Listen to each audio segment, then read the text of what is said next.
로마서 6장 10절 11절 보겠습니다.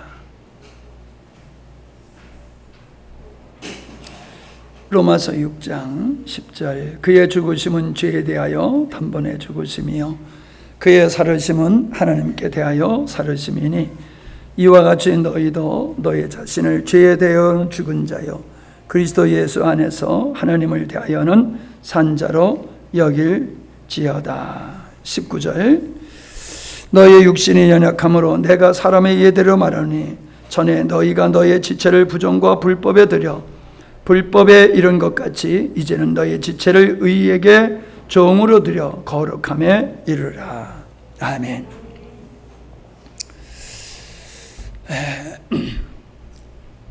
어렸을 때는 자기 인식에 자기 이름밖에 몰라요. 어렸을 때는 아이들이 자기 위주로 살아가요. 그런데 아이들이 청소년의 시절을 지내서 이 장년에 이르게 되어지면은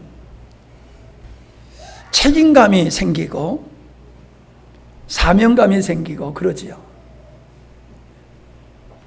사람은 자기를 어떻게 인식하느냐에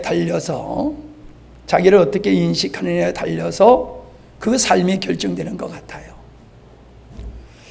우리는 예수님을 통해서 의로워졌다라고 하는 이야기를 늘 하고 듣습니다.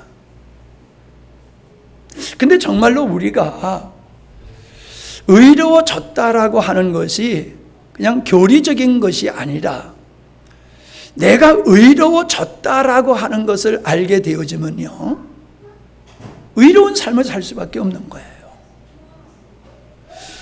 여러분 목욕을 하고 옷을 깨끗이 입고 막 살아갈 수 없잖아요. 자기가 옷을 단정히 입고 있으면은 아무 데 가서 앉지 아니하고 아무게 행동을 하지 않습니다. 옷이 더럽혀질까 봐. 내가 입은 옷조차도 더럽혀질까 봐 조심하는데 내가 예수 그리스도로 말미암아 의로워졌다라고 하는 것이 정말 자기를 인식하는 것이라고 하면은 그 사람은 다시금 죄된 삶으로 돌아갈 수가 없는 거예요. 싫은 거예요.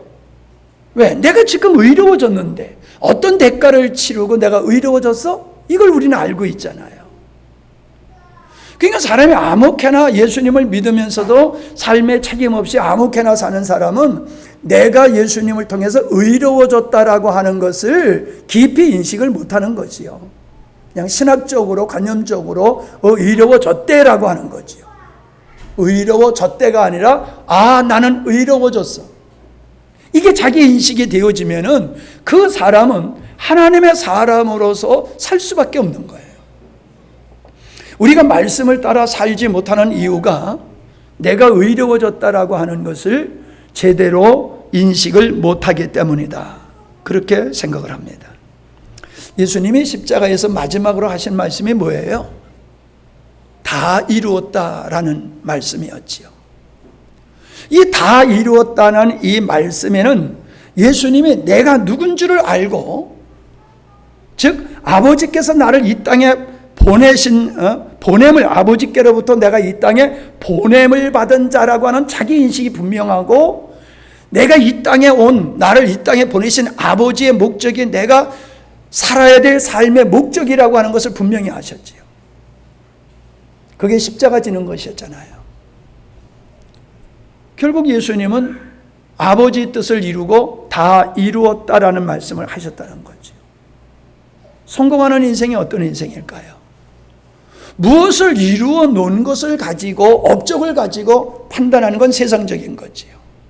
우리가 성공한 인생이라고 말할 수 있는 잣대는 뭐냐면 그가 아버지가 보내신 자로서 아버지로부터 보내심을 받은 자로서 내가 보냄을 받은 자의 사명을 다 감당했다라고 하면 그 사람은 성공한 인생이라는 거예요.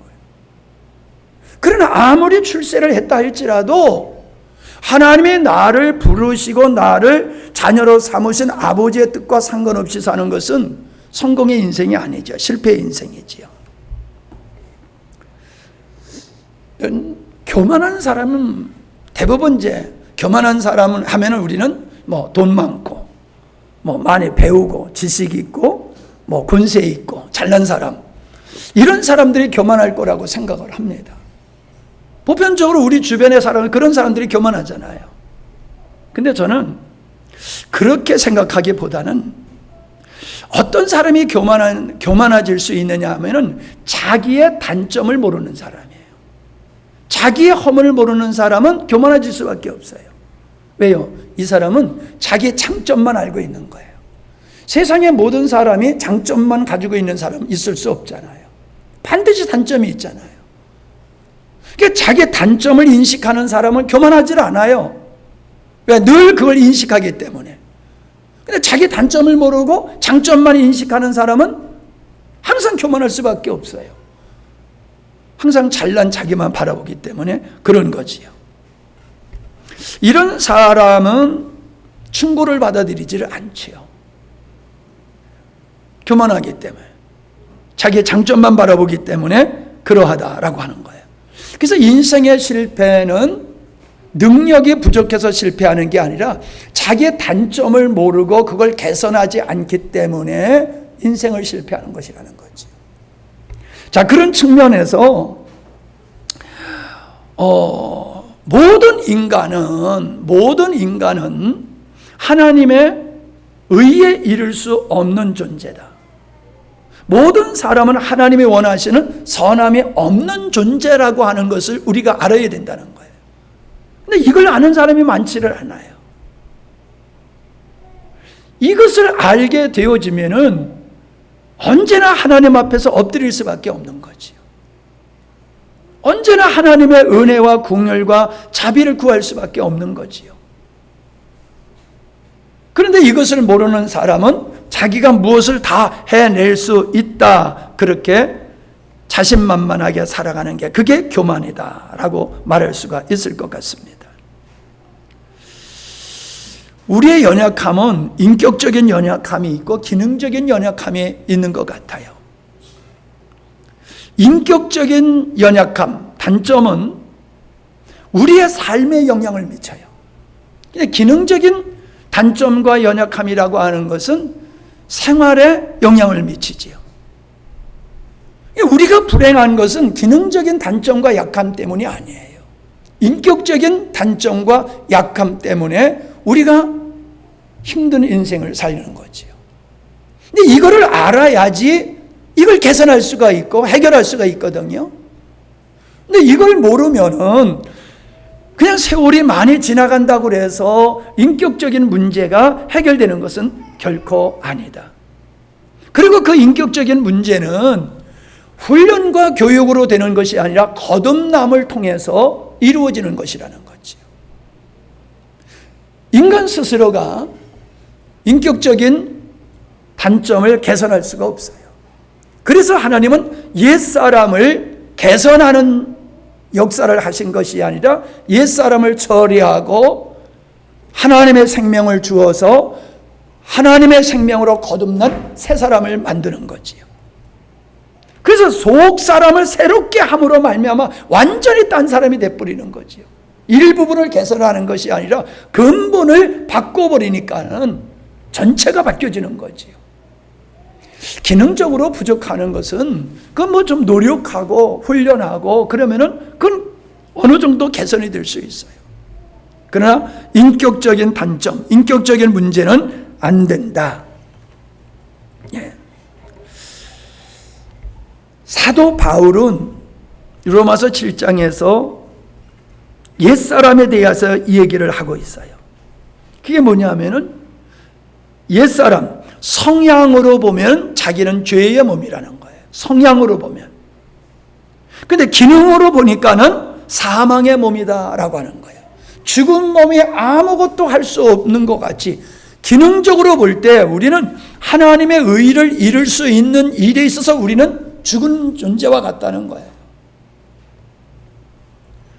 우리의 성향은 죄된 성향을 가지고 있기 때문에 근본이 죄된 성향을 가지고 있기 때문에 생각하는 것과 움직이는 자체가 죄를 생산할 수밖에 없는 것이 옛사람이다 라고 하는 거지. 이 단점을, 이 문제를 우리가 바르게 직시해야지 영적으로 성숙한 그리스도인이 될 수가 있는 거예요. 다른 일반적인 종교와 같이 열심을 내고 노력하고 수도를 하면은 바뀌어질 수 있는 것이 아니다라고 하는 거지요. 우리 안에는 두 가지 법이 공존하고 있잖아요. 죄의 법과 성령의 법이 함께 공존하고 있다는 거지요. 우리가 거듭났어. 예수 그리스도의 생명이 우리에게 있어. 우리가 새 사람이 돼서 새로운 피조물이야. 그럼에도 불구하고 우리에게는 아담에 속한 죄의 성향들이 그대로 존재하고 있다는 거지요. 이것을 극복할 수 있는 것은 거듭남으로 되는 게 아니에요. 이것을 극복할 수 있는 것은 내가 성령의 생명의 법, 나를 거듭나게 하신 하나님의 생명으로 살 때 이 생명의 성령의 법이 아담에 속한 옛사람의 죄된 성향을 정복하게 되는 거지요. 이기게 되는 거지요. 우리는 거듭남에 머물지 말고 거듭나게 하신 예수 그리스도의 생명으로 사는 이 삶을 우리는 뚜렷하게 알아야 된다라고 하는 겁니다. 사도 바울이 나는 날마다 죽는다고 그랬잖아요. 도대체 날마다 뭐가 죽는다는 겁니까? 날마다 죽이는 게 뭘까요? 내 자신을 바라볼 때에 끊임없이 나를 사랑함이 솟아올라요. 내 중심적이고 내 목적이고 내 만족을 추구하는 나의 사랑함이 어떤 그 탐욕과 죄라고 하는 이런 성향보다도 내 안에 내 중심적인 이것이 계속 올라와요. 여기에서 모든 죄가 발생하는 거거든요. 내 중심이고 내 만족을 추구하면서 살아감으로 말미암아 모든 죄가 생산되어지는 거지요. 이거는 천국 갈 때까지 아마 지속될 거예요. 저는 바울이 고백한 날마다 죽는다고 하는 것은 나를 사랑하는, 내 중심적이고 나를 목적으로 하는 그 옛사람의 근본이 계속 살아나는 것을 바울은 계속해서 십자가로 넘기는 삶을 사는 것이 아니냐, 저는 그런 생각을 해봅니다. 다윗이 우리아의 아내를 범했지만은 그는 그것을 죄로 인식을 하지 않았다라고 하는 겁니다. 세상 사람들은 예수 안 믿는 것이 사망에 이른 죄인 줄 몰라요. 지옥 가는 죄는 못된 짓 해서 지옥 가는 게 아니고 예수님 믿지 않는 그 죄 때문에 지옥 가는 거잖아요. 예수님을 거절하고 생명을 거절하기 때문에 지옥 가는 거잖아요. 그게 가장 큰 죄잖아요. 그걸 죄로 여기지 않지요. 그러나 우리는 그거를 가장 큰 죄로 여긴다는 거예요. 이와 같이 우리가 살아가면서 내가 어떤 위치에 있느냐에 따라서 인식이 달라진다는 거예요. 세상적인 관점에서, 세상적인 가치관에서 보면은 아까 얘기한 대로 예수님 믿지 않는 게 죄가 아니라고 생각하는 것 같이 죄가 아니라고 생각합니다. 그러나 하나님의 관점에서 보게 되어지면 판단이 달라지는 거예요. 오늘 우리들은 어떤 게 죄고 어떤 게 죄가 아니냐, 이걸 고민을 해요. 그거 고민할 필요 없어요. 어떤 게 죄고 어떤 게 죄가 아니냐를 고민하지 말고 하나님을 기준으로 하나님의 입장에서 그 사안을 바라보면은 그게 하나님이 기뻐하는 것인지 하나님이 기뻐하지 않는 것인지가 분별이 되어진다는 거예요. 근데 우리는 습관적으로 내가 살아온 삶 속에서 경험되지 않는 관념적으로, 정서적으로, 통념적으로 어떤 사안들을 우리가 분별하는 거예요. 그러니까 판단을 세상 사람들과 똑같은 결론을 내리게 되는 거지요. 하나님의 관점에서 봐야 된다. 하나님의 관점. 그래서 선함이라 할지라도 악함이 될 수 있는 거예요. 선함이라 할지라도 그것이 나를 위한 것이 되어지면은 그것은 하나님 앞에서 불법이 되고 악함이 되는 것이다 라고 하는 거지요.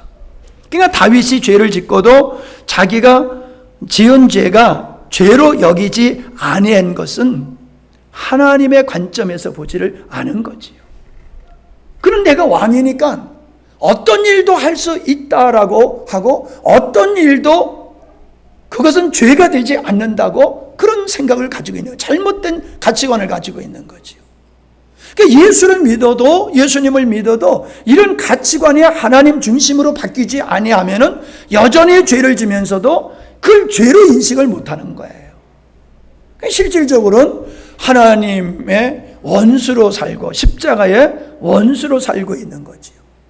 그렇게 하나님의 원수로 살면서 하나님의 은혜를 또 구한단 말이에요. 안 되는 거죠. 그런 역사가 일어날 수가 없다라고 하는 거지요. 다윗이 정말로 주님 안에 있었다라고 하면은 이러한 실수를 하지를 않았을 거예요. 그는 자기가 왕이라고 하고 보다 더 편안한 환경 속에 빠지고 주님으로부터 나와서 그런 환경 속에 매몰되어졌을 때에 그의 생각은 오염되어지고 결국 타락하게 된 모습을 우리가 볼 수 있습니다.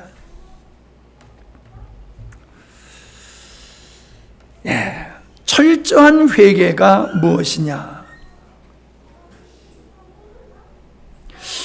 저는 자신을 위해서 사는 것이 사망의 길임을 깊이 알고 철저히 하나님을 향하여 주님으로 사는 것이 철저한 회개다 라고 믿습니다. 내 자신을 위해서 사는 것, 내 만족을 위해서 사는 것, 이게 사망에 이르는 죄라고 하는 것을 인식하고 거기서 돌이켜서 나를 창조하시고 나를 구원하신 하나님을 향해서 사는 삶, 이게 철저하게 이루어져야 되는 거죠. 그냥 우리 예수 믿는 사람은 하나님을 향해서 살아야 되는데 이게 아니라 아까 내가 그랬죠. 난 의로운 자야 라고 하는 인식이 의롭게 살게 되어진다고요. 내가 사망에 이르렀었던 것은 내가 목적되고 내 만족을 위해서 사는 삶이 예수님을 십자가에 못 박게 한 죄로구나, 이걸 인식하고 그래서 거기서부터 돌이켜서 이제 철저하게 나는 없고 하나님을 향해서 살게 된 삶, 이렇게 철저하게 바뀌어진 삶, 이게 철저한 회개라는 거죠. 낱낱이 모든 죄를 회개하는 것이 아니다. 빠짐없이 죄를 회개하는 것이 아니다. 전 아담이 죄를 지은 것을 생각을 해봤습니다. 아담을 하나님께서 완벽한 존재로 만들었다고 사람들은 생각해요. 아담을 보시고 지으시고 보시기에 참으로 좋았다라고 말씀하셨기 때문에 아담은 완벽한 존재라고 생각을 해요. 그건 하나님의 목적대로 자연 만물이 조성된 것과 같이 아담도 하나님의 의도한 목적대로 지어졌기 때문에 참으로 보기 좋았다라고 하는 것이지 아담이 완벽한 존재가 아니었다는 거지요. 완벽한 존재였다라고 하면 아담은 범죄할 수가 없는 거지요. 아담이 범죄했다는 것은 아담은 완벽한 존재로 지음받은 존재가 아니다라고 하는 거예요. 인간은 누구도 완벽한 존재가 없지요. 우리가 완벽한 온전한 존재가 되려고 하면 어떻게 돼요? 아담이 선악과를 먹지 말고 생명나무 과일을 먹었어야죠. 그러면 아담은 하나님께서 보실 때 완전한 존재가 됐을 거예요. 근데 하나님은 그 생명나무 과실을 먹지 못하도록 막았지 않습니까? 근데 결국 하나님은 그 생명과일을 모든 자에게 먹게 하신 거지요. 그게 예수 그리스도를 믿는 거지요.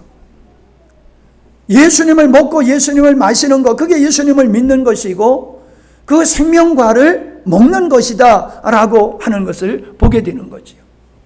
그러니까 아담이 불완전했지만은 선악과를 먹었으면 완전한 존재가 될 수 있는 이 그림은 우리는 부족한 존재예요.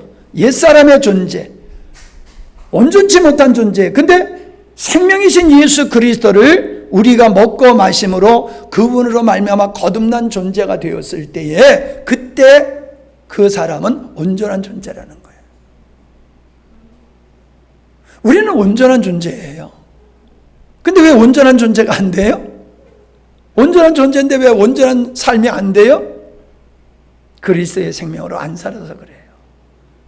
그리스도의 생명이 우리 안에 있어도 내가 주인된 삶, 옛사람의 삶의 원리를 따라 살면은 그 사람은 온전한 삶을 살 수가 없는 것이다. 그래서 내가 거듭났다고 하는 것이 중요하지만은 거듭난 나는 거듭나게 하신 예수 그리스도의 생명으로 살 때에 비로소 온전한 삶을 살게 되는 것이다 라고 하는 것을 우리가 인식을 해야 될 줄 압니다.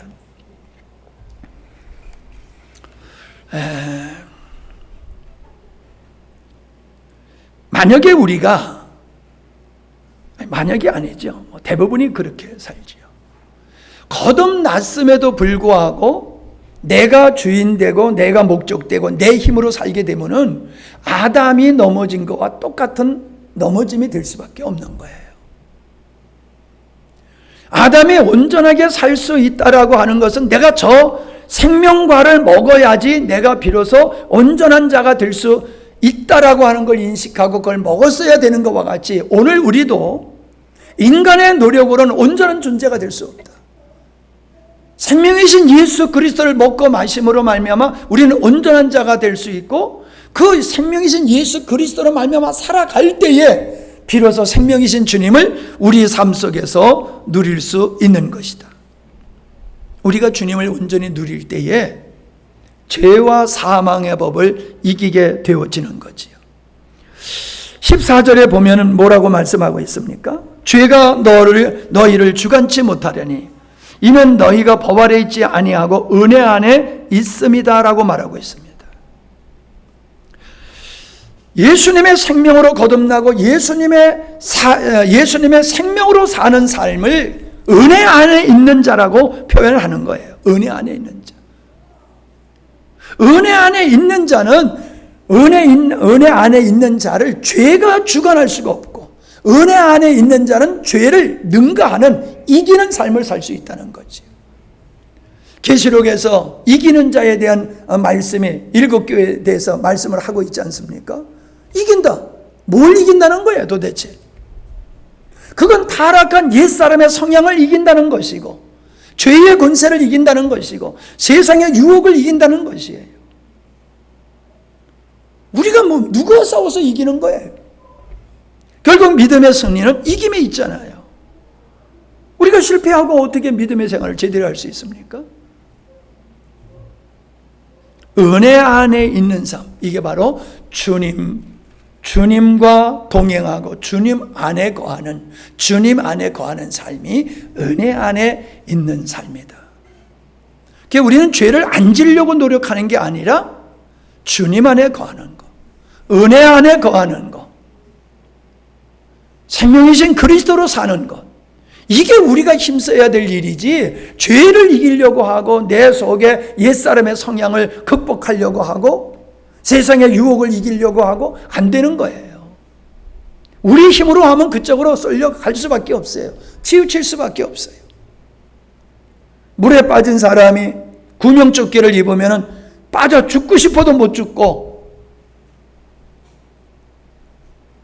물 위에 떠서 생존할 수 있는 것 같이 우리가 예수 그리스도 안에 있을 때에 그 예수 그리스도의 생명이 세상의 죄의 권세를 이기고 우리 안에 옛사람의 죄성을 이기는 능력이 되어주시는 거죠. 그래서 우리는 세상을 넉넉히 이기는 자가 되는 거죠. 겨우 이기는 자가 아니라 넉넉히 이기는 자.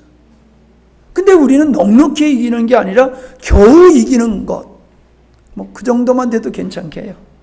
겨우 이기지도 못하고 맨날 실패하고 패배하고 상처투성이 돼가지고 돌아오는 형국의 믿음의 생활을 하고 있잖아요.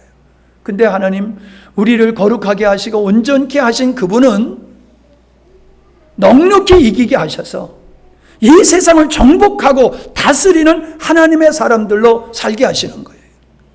그게 천년 왕국 시대의 성도들이 왕같은 제사장으로 살게 되어지는 모습을 우리에게 보여주고 있는 것이다 라고 하는 것입니다. 예. 저는 이런 생각을 해봤어요. 여러분, 우리가 지구에 매달려 살고 있습니까? 지구를 딛고 살고 있습니까? 이 동서남북이라고 하는 개념을 가지고 보니까는 위가 있고 밑에가 있는 거지요. 실질적으로 보면 지구는 그냥 우주 공간에 떠 있는 거잖아요. 우린 지구에 붙어서 산다라고 하는 개념이 더 맞을 것 같아요. 땅을 딛고 사는 것 같지만 실제는 땅에 붙어서 사는. 자, 우리가 잊어버리고 있는 게 있어요. 뭘 잊어버리고 있느냐? 내가 지금 존재하는 자체가 하나님의 은혜로 살고 있다고 하는 걸 망각하는 거예요. 우리가 하나님의 은혜로 구원받고 하나님의 은혜로 죄와 사망의 법을 이기며 살 수 있다라고 하는 걸 망각하고 사는 거예요. 망각하면은 그 은혜는 내 것이 될 수가 없다라고 하는 것이지요. 내가 할 수 있는 것은 아무것도 없음에도 불구하고 내가 모든 걸 할 수 있다고 착각을 하고, 아니면은 나에게 조금 은혜 주시면은 내가 해낼 것 같은 착각에 빠져서 살고 있는 것이 우리 그리스도인이 아니냐 하는 생각을 해봅니다. 구약의 이스라엘 백성들은 자신들이 선민이라고 하는 생각을 가지고 살았어요. 그러나 그들은 하나님 앞에 원수된 삶을 살고 있었다라고 하는 걸 우리가 알 수 있지요. 유대인들을 가리켜서 예수님은 너희가 아브라함의 후손이 아니라 마귀의 자식이라고 그랬어요. 자기들은 자기가 아브라함의 후손이라고 확실히 믿었지만 실상은 마귀의 자식이었어요. 자기를 모르는 거예요.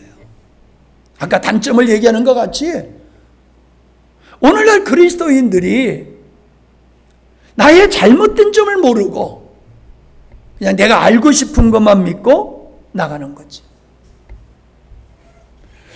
내가 실상은 그리스도인이 아니면서 그리스도인 줄로 착각하는 그리스도인들.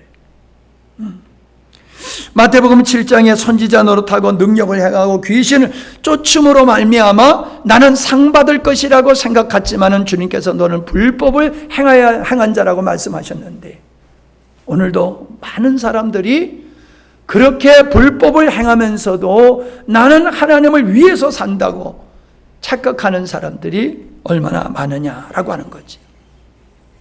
예수님을 십자가에 못 박아 죽인 사람들, 스데반을 돌로 쳐 죽인 사람들, 그들은 다 하나님을 위한다고 하는 확신 속에서 그런 짓을 한 거예요. 그 확신이, 내가 확신을 하면 그게 맞는 겁니까? 아니잖아요. 우리는 성경을 잘 모르고 하나님을 잘 모르는 상태에서 잘못된 정보를, 잘못된 지식을 확신함으로 말미암아 은혜의 기회를 놓치는 경우가 얼마나 많으냐. 유다를 한번 생각해 보세요. 유다는 자기가 예수님의 제자라고 생각했을까? 저는 그 생각을 해봤어요. 유다도 자기가 예수님의 제자라고 생각을 했을 거예요. 그러나 예수님은 그가 나지 아니었으면 좋을 뻔했다라고 말씀하죠. 제자들 무리에 꼈지만은 닭 속에 오리가 껴있는 것 같이 그는 전혀 하나님의 사람이 아니었다는 거예요. 그럼에도 불구하고 그는 예수님을 따랐고 예수님의 제자들과 함께 하다 보니까 자기가 예수님의 제자로 착각을 했다는 거지. 오늘도 그러한 그리스도인들이 얼마나 교회에 많을까 생각을 해봅니다.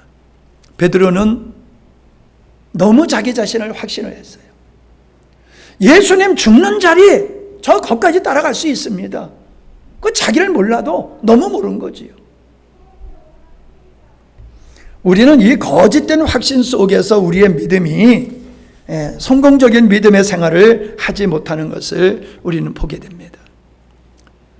우리는 누가복음 17장에서 제자들이 예수님께 질문한 거, 말세에 어떤 징조가 있겠습니까? 그 예수님이 해주실 말씀은 소돔과 고모라 시대와 노아 시대와 같이 사람들이 먹고 마시고 시집가고 장가가고 사고 팔고 할 것이다. 그 말씀을 하셨잖아요. 그들은 자기들이 물로 심판받고 불로 심판받을 존재가 아니라고 생각했겠지요. 아니, 먹고 마시고 시집가고 장가가고 사고 팔고 집 짓고 이게 뭐가 죄야? 라고 생각을 했겠지요. 오늘도 많은 그리스도인들이 삶의 목적이 자기가 되어지고 그것을 이루기 위한 자기의 탐욕을, 자기의 만족을 위해서 열심히 살아가는 것, 그게 뭐가 죄가 되느냐, 이렇게 생각을 할 거예요. 예수님 안 믿는 게 사망에 이르는 죄와 같이 자기를 위해서 열심히 성실하게 사는 것도, 그것도 죄라고 하는 것을 사람들이 인식을 못하고 있다는 거예요. 그러니 여러분, 주님과의 친밀한 관계가 이루어질 수 있겠습니까? 내가 아무리 주님과 친밀한 관계를 원한다 할지라도 내가 십자가의 원수로 살고 있으면은 주님과의 친밀한 관계가 이루어질 수 없는 것이지요.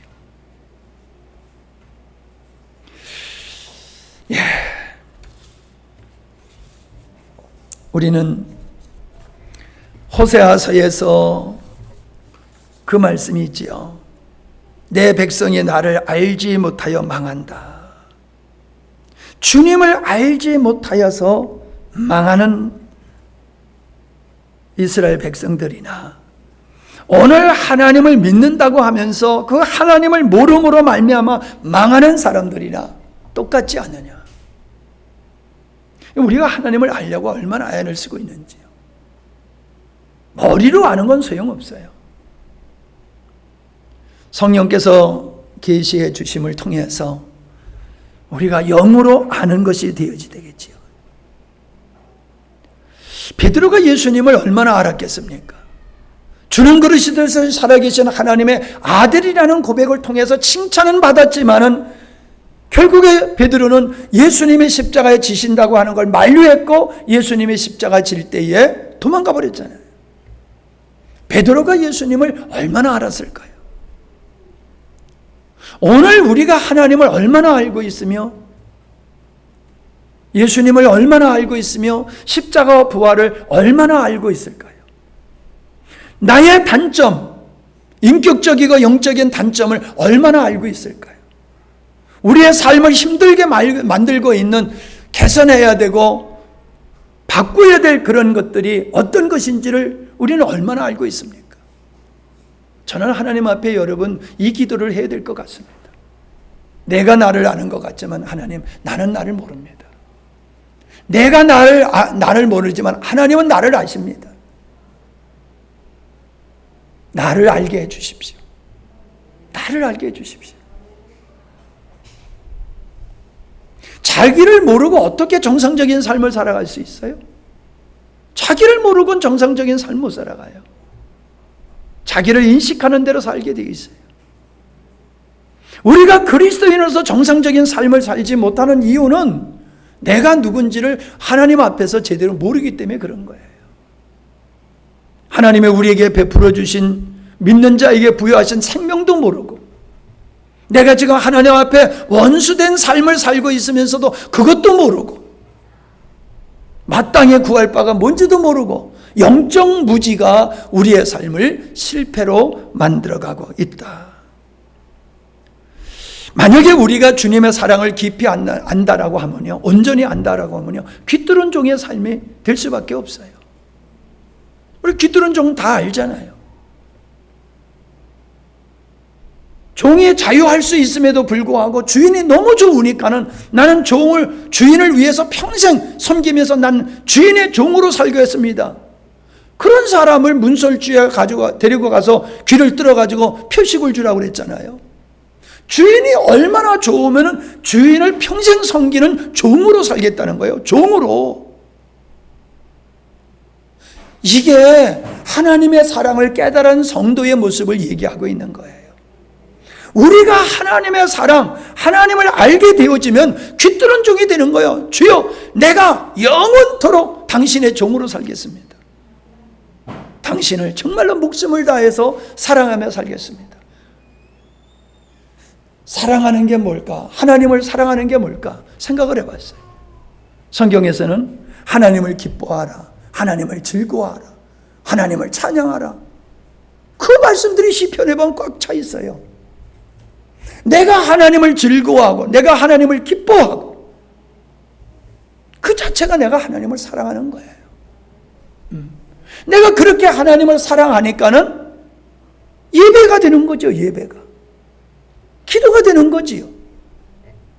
왜 예배가 부담스럽고 왜 기도가 부담스럽습니까? 귀뚫은 종이 안 돼서 그런 거예요. 주인의 사랑을 깨달은 자가 스스로 인간의 종을 자처하는데, 하나님의 은혜를 깨달은 사람, 하나님의 사랑을 깨달은 사람이 그분의 종이 안 될 수가 없는 거예요. 평생 하나님 섬기면서 예수 그리스도의 종, 하나님의 종으로 살게 되는 거지. 그리고 그게 즐거운 거예요. 내가 종으로 사니까 비참하다 이게 아니에요. 너무나 귀한 거야. 하나님의 종으로 사는 게. 주님의 성전에 문지기만 돼도 난 너무 좋아, 너무 행복해. 우리에게 그런 감정이 있냐는 거예요. 내가 예배를 드리는 이 한 시간이 나에게 얼마나 위로가 되냐, 이게 중요한 게 아니에요. 위로받는 게 예배 시간이 아니에요. 내가 기쁘고 내가 즐거워하는 그 하나님을 내가 예배를 통해서 기뻐하고 즐거워하고 찬양하고 경배하는 거거든요. 그게 하나님을 아는 사람, 하나님의 사랑을 깨달은 사람, 내가 하나님을 아버지라 부를 수 있고 나의 옛사람과 세상의 죄의 권세를 이기게 하신 이 영광스러운 자리에 우리를 이루게 하신 그 하나님의 사랑을 알게 될 때에 우리는 그분에게 매혹될 수밖에 없는 거예요. 그분에게 매혹될 수밖에. 그래서 신앙생활은 쉽고 가볍다는 거예요. 만약에 여러분이 신앙생활이 힘들고 어렵다고 하면은 주님과의 관계가 정상적이지 못한 거다라고 생각하셔야 될 것 같습니다. 세상에 아브라함은 얼마나 하나님을 사랑했으면은 이삭을 드렸습니까? 내가 하나님을 사랑한다고 하면요, 하나님 사랑하기 전에 사랑했던 것들을 내려놓아야 됩니다. 하나님을 사랑하면은 하나님 사랑하기 전에 사랑했던 그 가치 있는 것들이 떨어져 나가야 돼요. 떨어져 나가야 돼요. 근데 하나님을 사랑한다고 하면서 여전히 과거에 내가 좋아했던 그 어떤 것들에 매여서 거기에 종으로 살고 있다. 이건 하나님 사랑하는 게 아니에요. 세상에 우리 여성들 참 남자들이 고마워해야 돼요. 여러분을 얼마나 사랑하는지 친정 아버지 어머니 다 형제들 버려버리고 여러분 곁에 와서 살잖아. 얼마나 여러분을, 우리 남성들을 사랑하는 거예요? 그렇게 생각 안 들어요? 사랑하는 사람 만나니까 엄마도 버리고 아버지도 버리고 형제도 버리고 다 버리고 직장도 버리고 옆에 와서 살잖아요. 우리가 주님의 사랑에 매혹되어지면 세상은 자꾸 멀리 가게 되는 거예요. 내가 사랑하는 사람을 만났는데 뭐 직장이 모르게 중요해?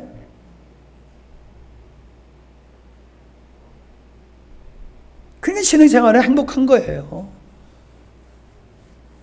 가정생활에 행복하듯이 신앙생활에 행복하고 즐거운 거예요. 그분의 사랑에 미쳤다고 그러는 것 같이 우리는 주님의 사랑에 빠져서 정신을 못 차리고 사는 사람이야. 그렇게 되기를 바랍니다. 예수님은 자기 자신을 십자가에 던지셨어요.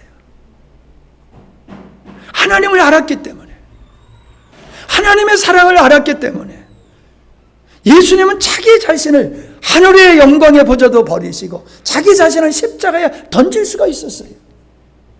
이게 아버지 사랑을 깨달은 주님의 모습이에요. 주님의 삶은 구원주의 삶이라고 생각하면 안 됩니다. 예수님의 삶은 우리가 어떠한 삶을 살아야 되느냐, 정상적인 그리스도의 삶을 우리에게 보여주는 거예요. 정상적인 그리스도인의 삶을 예수님이 육신을 입고 먼저 살면서 우리에게 보내되어 주신 거예요. 그냥 예수님의 삶은 우리의 삶이 가능한 거예요. 우리 노력으로는 안 되지요.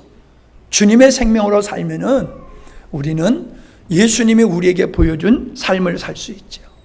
예수님이 그랬잖아. 나를 본받아라. 바울이 그랬잖아요. 내가 그리스도를 본받은 것 같이 너희들은 나를 본받으라. 그건 뭔 얘기예요? 예수님과 같은 삶을 바울이 살았다는 거예요. 그러니까 자꾸 우리는 뭐 기사와 표적적으로 먼저 생각하면 안 돼요. 예수님이 온전히 아버지를 사랑하셨고, 그래서 아버지의 말씀을 순종하고 아버지 뜻을 다 이루는 삶을 사셨던 그것을 말하는 거예요.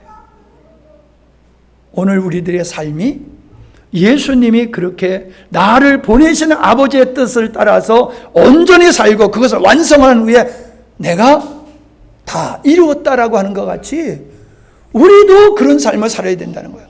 바울이 그런 삶을 살았잖아요. 뭐 세상에서 뭘 엄청난 업적을 남기고 그게 그리스도인의 삶이 아니고 주님과 같은 삶이 아니다. 자꾸 사람들은 뭐 예수님이 병자 고쳤다, 예수님은 뭐 어려운 사람을 도와줬다, 그래서 자꾸 구제하는 데 힘쓰고,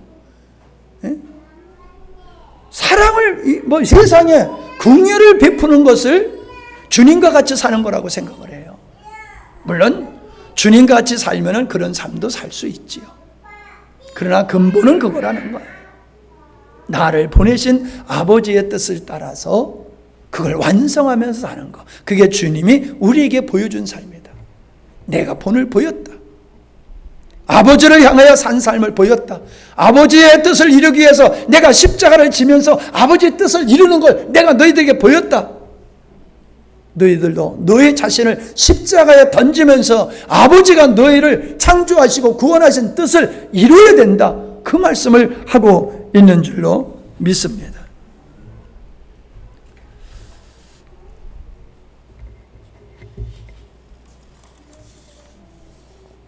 주님께서 베드로에게 내가 이 사람들보다 나를 더 사랑하느냐라고 물으셨잖아요. 사랑한다고 하니까 내 양을 치라, 내 양을 먹이라고 말씀하셨잖아요. 내 양을 치고 내 양을 먹인다는 것은 결국 뭐예요? 주님의 몸된 교회를 세워가는 거지요. 한 사람 한 사람의 영혼을 건강하고 예수 그리스도를 닮아가는 경건한 믿음, 온전한 믿음으로 세워가는 자체가 결국 뭐예요? 주님의 몸된 교회를 세워나가는 거지요. 벽돌을 쌓는 작업은 벽돌을 쌓는 게 아니라 집을 짓는 것 같이 한 영혼 한 영혼을 예수 그리스도를 닮아가게 하는 성숙한 그리스도인을 만들어가는 거, 그게 돌보는 일이고 먹이는 일이잖아요. 결국 돌보고 먹이는 일이 뭐예요? 하나님의 몸된 예수 그리스도의 몸된 교회를 세워나가는 것이다. 그러니까 내가 하나님을 사랑한다라고 하면서 목숨을 다하여서 사랑하고 섬기고 세우고 건축해야 할 교회가 없다? 이건 건강한 그리스도인이 아니에요. 많은 사람들이 요즘 그리스도인들은 교회에 대한 부담을 지기를 싫어해요. 교회에 대한 부담을 지기를 싫어해요. 그냥 예수 믿고 천국 가는 거 좋고 예수 믿고 복 받기를 원한다. 이런 구조 속에 있지요. 그러니까 그 믿음은 건강한 믿음이 아니에요. 건강한 믿음은 내가 아버지를 사랑하기 때문에 주님의 몸된 교회를 위해서 헌신하는 거예요. 내가 아버지를 사랑하니까. 아버지가 아들을 십자가에 못 박게 해서 아들이신 예수님이 죽으심을 통해서 세우신 그 주님의 몸된 교회, 주님도 자신을 십자가에 던지시고 아버지도 아들을 십자가에 던지셔서 세우시고 만드신 그 교회, 그 교회에 대한 부담이 없어? 그 교회에 대한 애착이 없어? 그 교회를 위한 헌신이 없어? 말이 안 되는 거예요. 아버지를 사랑한다고 하면서. 아니, 예를 들어서 여러분 부모님이 지금 편찮으신데 부모님을 내가 사랑한다고 하면서 병원에 안 모시고 가고 먹을 것이 없는데 식사도 제공 안 하고, 그러면 그건 부모님 공경하는 게 아니잖아요. 내가 하나님의 사랑을 알고 내가 그 사랑에 의해서 하나님을 사랑하게 되어지면은 그 사람은 하나님께서 목숨을 버리셔서 세우신 교회를 사랑하게 되는 거예요. 섬기게 되는 거예요. 교회를 사랑하지 않는 사람은 하나님을 사랑하는 사람이 아니에요. 예배당 잘 가꾸라는 얘기가 아닙니다. 여러분은 여러분 주위에 있는 연약한 지체들을 정말로 온 마음 다해서 섬겨야 돼요. 건강하게 성장할 수 있도록. 네가 알아서 그게 아니에요. 얼마나 우리가 주변에 있는 연약한 영혼들을 위해서 헌신하고 있는지를 보면서 내가 얼마나 주님을 사랑하고 있는지 그것을 돌이켜볼 수 있기를 바랍니다. 자, 말씀을 마칩니다. 우리는 우리의 자신을 잘 알아야 돼. 우리를 거룩하게 하시고 온전케 하시고 그리스도의 생명으로 나의 옛사람을 이기게 하시고 죄를 이기게 하시고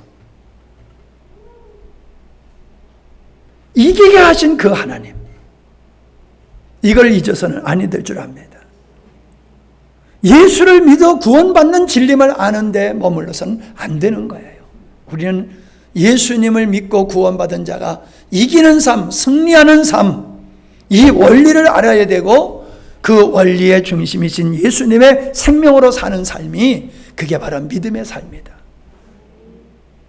자기를 살아내는 것이 인생인 것 같이 우리는 하나님 앞에서 나를 창조하시고 나를 구원하신 아버지의 목적을 이루어 드리는 삶이 이게 승리의 삶이다. 할렐루야. 기도합니다.